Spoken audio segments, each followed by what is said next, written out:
কোরবানি কবুল হওয়ার জন্য 6টি শর্তের প্রতি লক্ষ্য রাখতে হবে। কোরবানি কবুল হওয়ার জন্য কয়টি শর্ত? 6টি শর্ত। খুব মনোযোগ দিয়ে আমরা শুনি। প্রথম হচ্ছে একটা সহি নিয়ত থাকতে হবে, ইখলাস। কি থাকতে হবে? ইখলাস, সহি নিয়ত, যে কোরবানি কার জন্য? ইন্নামাল আমালু বিন্নিয়াত, আল্লাহর জন্য করব। ইখলাস থাকতে হবে। ওয়ামা উমিরু ইল্লা লিয়াবুদুল্লাহা মুখলিসিনা লাহুদ্দিন, ইখলাস থাকতে হবে আল্লাহর জন্য। আপনি কোরবানি আল্লাহর জন্য করলেন কিনা এই খবরটা কার কাছে আছে? লা ইয়ানালুল্লাহু লুহুমুহা ওয়ালা দিমাউহা ওয়ালাকিন ইয়ানালুহুত তাকওয়া মিনকুম। তোমাদের কোরবানির রক্ত এবং গোশত আল্লাহর কাছে পৌঁছবে না। কে কোন উদ্দেশ্য কোরবানি দিয়েছো? আল্লাহর সন্তুষ্টির জন্য কোরবানি দিয়েছো নাকি মানুষকে দেখানোর উদ্দেশ্য কোরবানি দিয়েছো, সেইটাই পৌঁছবে আল্লাহর কাছে। আমার ভাইয়েরা, আমাদেরকে একমাত্র কোরবানি দিতে হবে কার উদ্দেশ্যে?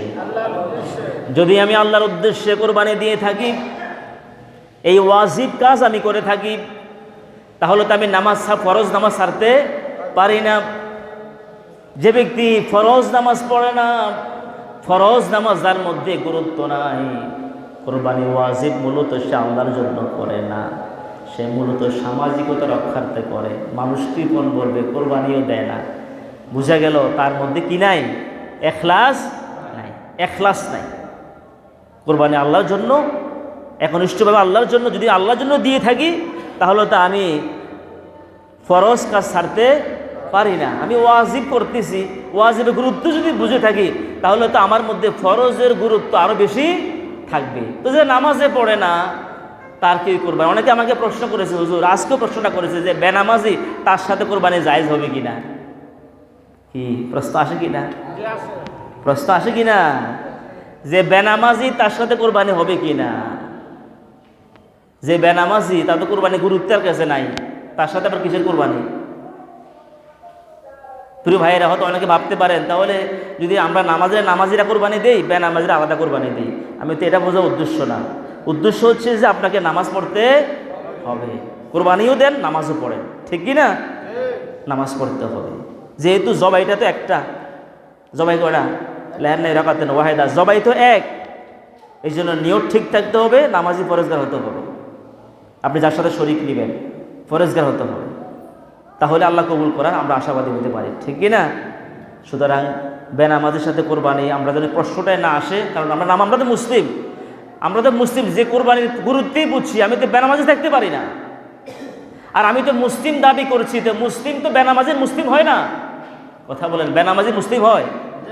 লা সাহামা বিল ইসলামি লিমান লা সালাতা লাহু, যার মধ্যে নামাজ নাই, ইসলামে তার কোনো অংশ মানে মুসলমান না, সে বেনামাজি মুসলমান হয় না। ওই সামাজিকভাবে সে তো মুসলমান হতে পারে, কিন্তু আল্লাহ কাছে কি না? সে আল্লাহ কাছে মুসলমান না। সুতরাং মুসলমান হতে হলে থাকতে হবে কয়েকটা নামাজ। আল্লাহ তুমি আমাদের খাঁটি মুসলিম বানাও, আমিন গণ। এই জন্য 5 ওয়াক্ত নামাজ পড়বো ইনশাল্লাহ, জামাতে পড়বো ইনশাল্লাহ, বলেন। প্রিয় বন্ধুগণ, বাইনাল ঈমান ওয়াল কুফর তারকুস সালাত, একজন মুসলিম আর একজন অমুসলিম পার্থক্য হলো নামাজ। এবার বহু হাদিস আসছে।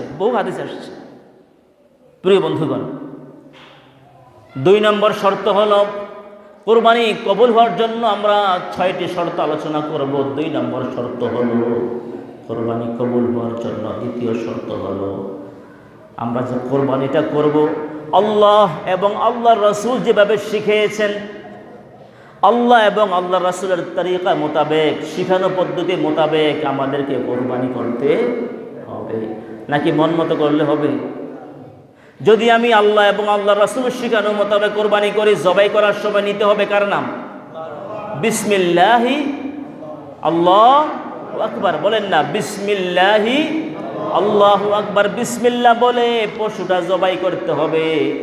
কেউ যদি বিসমিল্লাহ না বলে পশু জবাই করে, ইচ্ছাকৃত বিসমিল্লাহ ছেড়ে দেয়, জবাইয়ের মাসালা শুনেন। যদি কেউ ভুলে বিসমিল্লাহ না বলে, মুসলিম, প্রথম কথা হচ্ছে জবাই করতে হবে মুসলিম, একটা পশু জবাই করতে হবে কে? মুসলিম।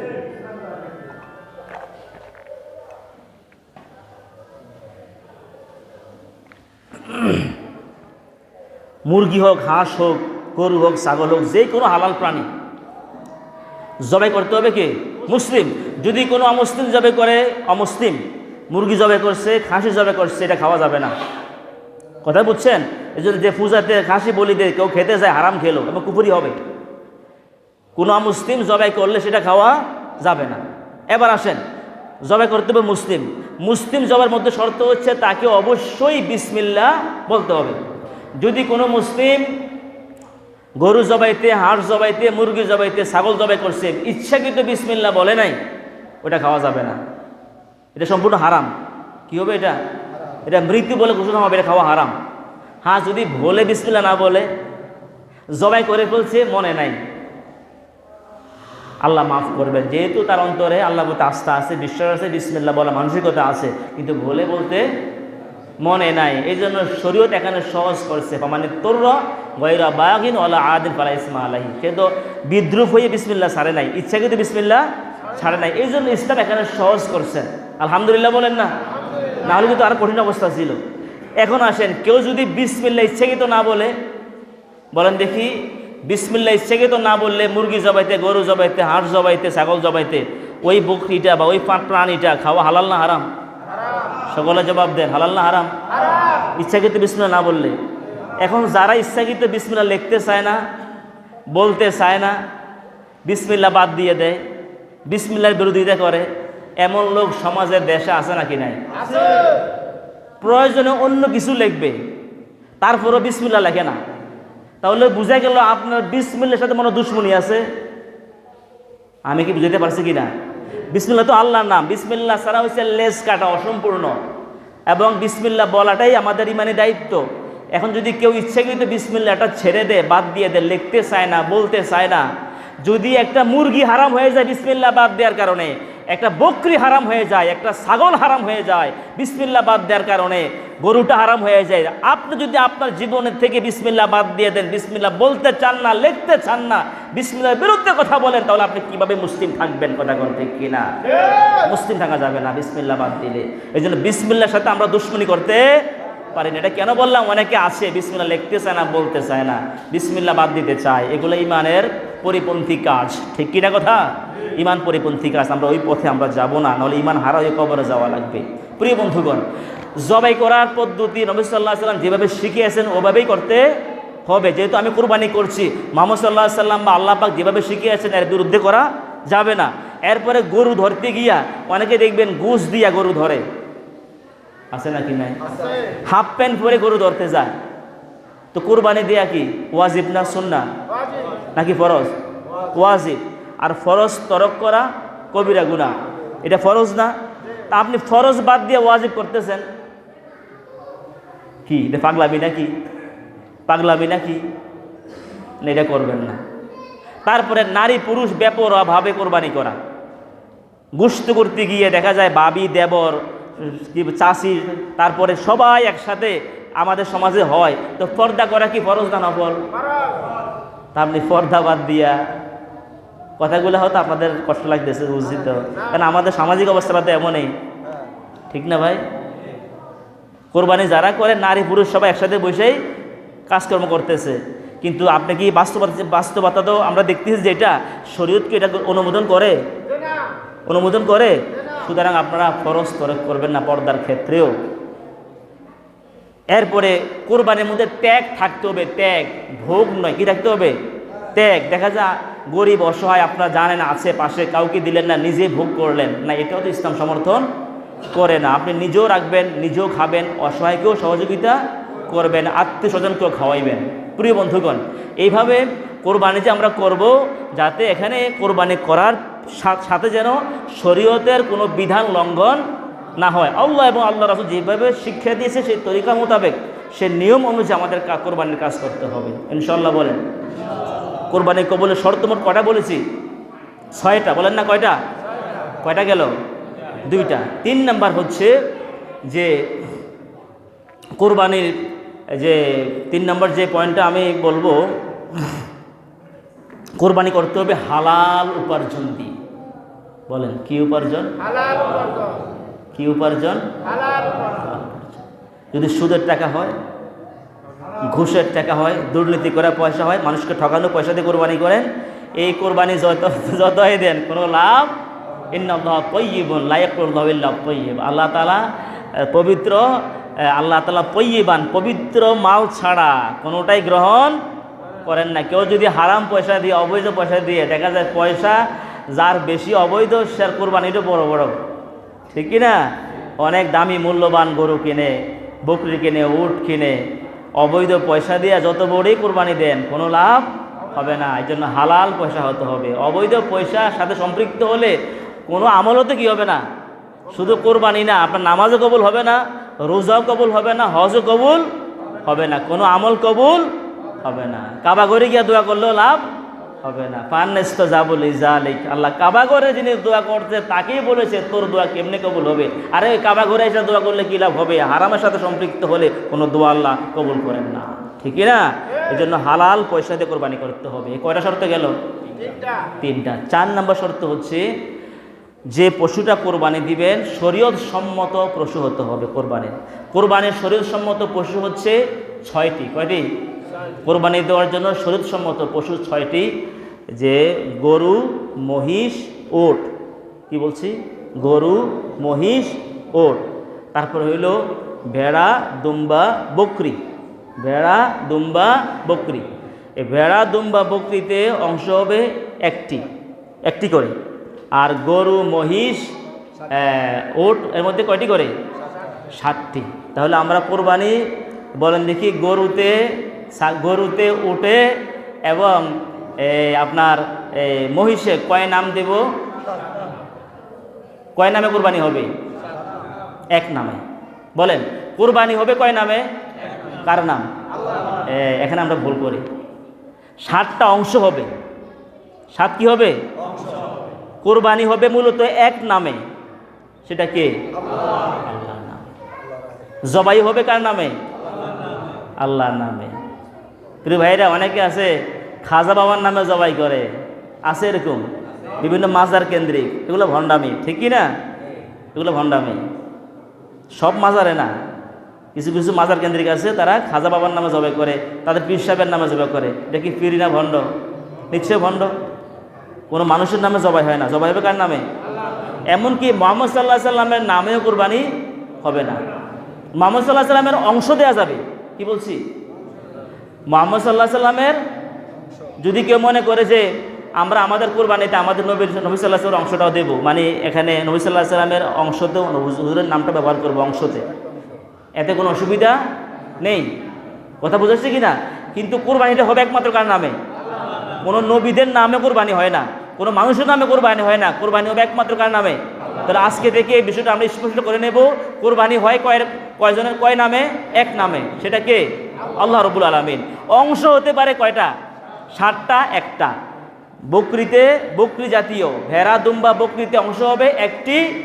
আর গরু, মহিষ, তারপরে উটের মধ্যে অংশ হবে কয়টি? 7টি। বুঝাচ্ছে কিনা ভাই? কথা বুঝাচ্ছে কিনা?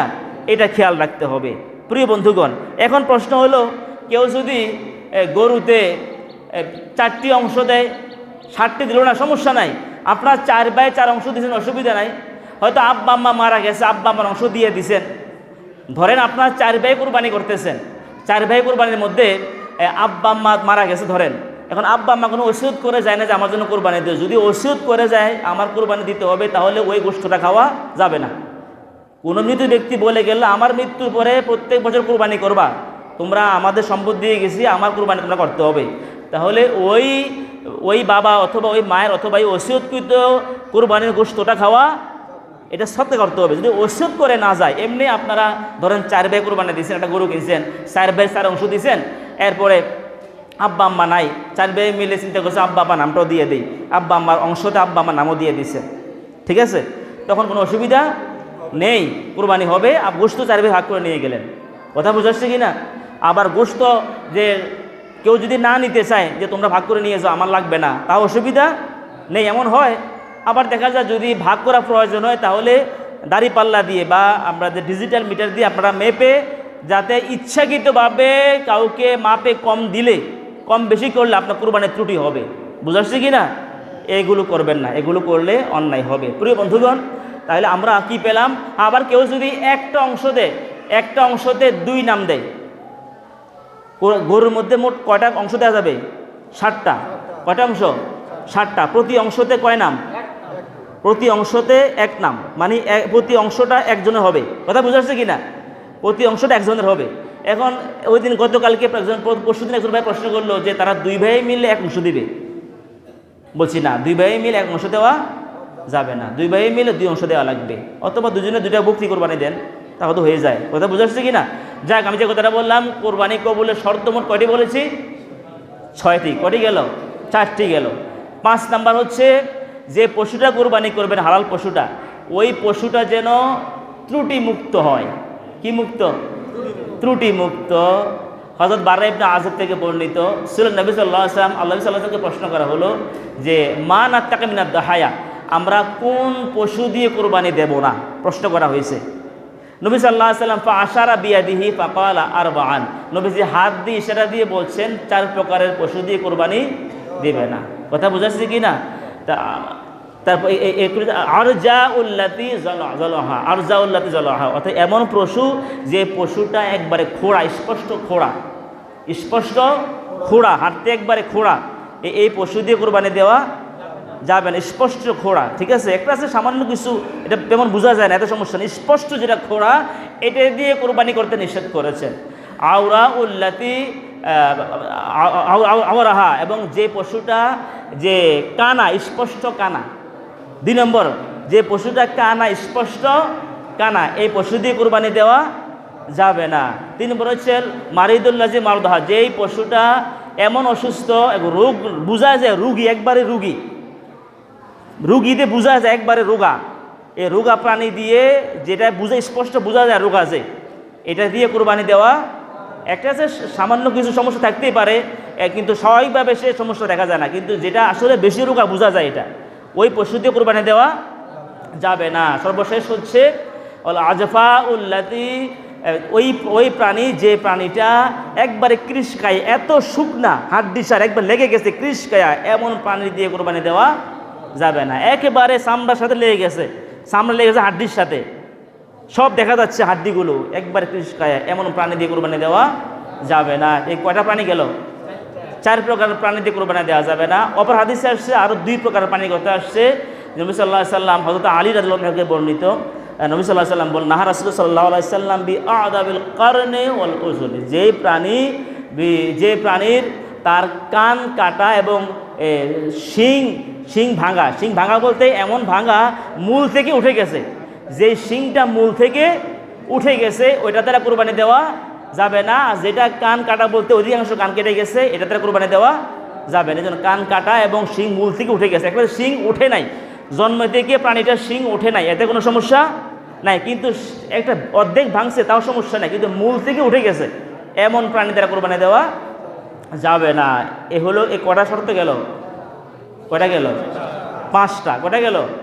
6 নম্বর হচ্ছে যেই প্রাণী দিয়ে কোরবানিটা দিবেন, এটা আপনার মালিক হতে হবে। কি হতে হবে? মালিক হতে হবে। কেউ তো চুরি করে কোরবানি দিয়ে দেয় না, আপনি কি মালিক এটার? এরকম নাকি এক গল্প, বাস্তবতার মিল আছে, যে সে চুরি করে আনছে, তার স্ত্রী আবার একটু ফরেজগার, নামাজ রোজা করে, বলছে কোরবানিটা চুরি করে দিবা। তুমি বুঝবা না, মাসালা তুমি অত বেশি বুঝো নাকি? তো কী সে বলো, চুরি করছে একটা অপরাধ, আর কোরবানি দিব একটা স্বভাব। চুরি করে তো আমি এটা বিক্রি করতেছি না, কি করতেছি? কথা বলে কি করতেছি? তো চুরি করছে একটা অপরাধ, আর কোরবানি করছে একটা সওয়াব। তো অপরাধের সওয়াবে সমান সমান কাটাকাটি হয়ে গেল। মধ্যখান দিয়ে ফাও গুস্ত খাইলাম, নাউজুবিল্লাহ বলতেন না? এই সমস্ত ভাউতাবাজ যে আল্লাহর কাছে কোনো কাজ আসবে না। হালাল, আমরা বর্ডারের কাছে, আমাদের বাড়ি, ইন্ডিয়া থেকে সুরাইপথে গরু আনে। ইন্ডিয়া থেকে সুরাইপথে যারা গরু দিয়ে কোরবানি দেন, এগুলো কোরবানির ত্রুটি হবে। কারণ একটা দেশের আইন লঙ্ঘন করা, যে আইনটা শরীয়ত বিরোধী না, দেশের যে আইন কুরআন সুন্নাহর বিরোধী না, রাষ্ট্রীয় সেই আইনটা মানতে হবে। বুঝাচ্ছে কি না? সুরাইপথে যদি গরু আনেন, মালামান আনেন, তাহলে তো এটা রাষ্ট্রের বিঘ্ন ঘটে না, রাষ্ট্রের শৃঙ্খলার বিঘ্ন ঘটে, অর্থনৈতিক প্রভাব পড়ে, অর্থনৈতিক সমস্যা হয়। এই সুরাই পথে মালামাল যারা আনে, জন্য ইন্ডিয়া থেকে বা যে কোনো দেশ থেকে যারা সুরাই পথে যে কোনো পণ্য আনবেন এটা কিনবেন না, সস্তা হলেও কিনবেন না। আমাকে একজন মোবাইল সাজছে এরকম দামি ভালো মোবাইল, যেটা মার্কেটে কিনতে গেলে 70-80 হাজার টাকা লাগবে, ইন্ডিয়া থেকে আনছে, মাত্র 20,000-25,000 টাকা দিয়ে দিবি। আমি বলছি না, এটা সুরাই পথে আসছে, সুরাই পথে মাংনা দিলেও আমি নেব না, এটা ব্যাপার করা আমার জন্য হারাম। কি বুঝাচ্ছি কিনা? এটা সুরাই পথে আসছে, এটা রাষ্ট্রীয় আইন লঙ্ঘন করেছে। কারণ রাষ্ট্রের যে আইনটা কোরআনের বিরুদ্ধে রাষ্ট্রের আইন হলে ওইটা মানা যাবে না। রাষ্ট্রের যে আইন কোরআন বিরোধী ওইটা মানা যাবে না, কিন্তু রাষ্ট্রের, আমি যে রাষ্ট্রে বসবাস করি, যে আইনটা কোরআন সমর্থন করে, কোরআন বিরোধী না, ওই আইনটা কিন্তু আমাদেরকে মানতে হবে। এই জন্য আমরা কোরআনের বিধান লঙ্ঘন করে এমন আইন আমরা মানব না। যেটা কোরআন সমর্থন করে ওই আইনটা দেশের মানতে হবে। সুতরাং আমরা কি পেলাম? কোরবানি কবুল হওয়ার জন্য কয়টি শর্ত পেলাম? কথা বলেন না, কয়টি? এই 6টি শর্ত আমাদেরকে মানতে হবে।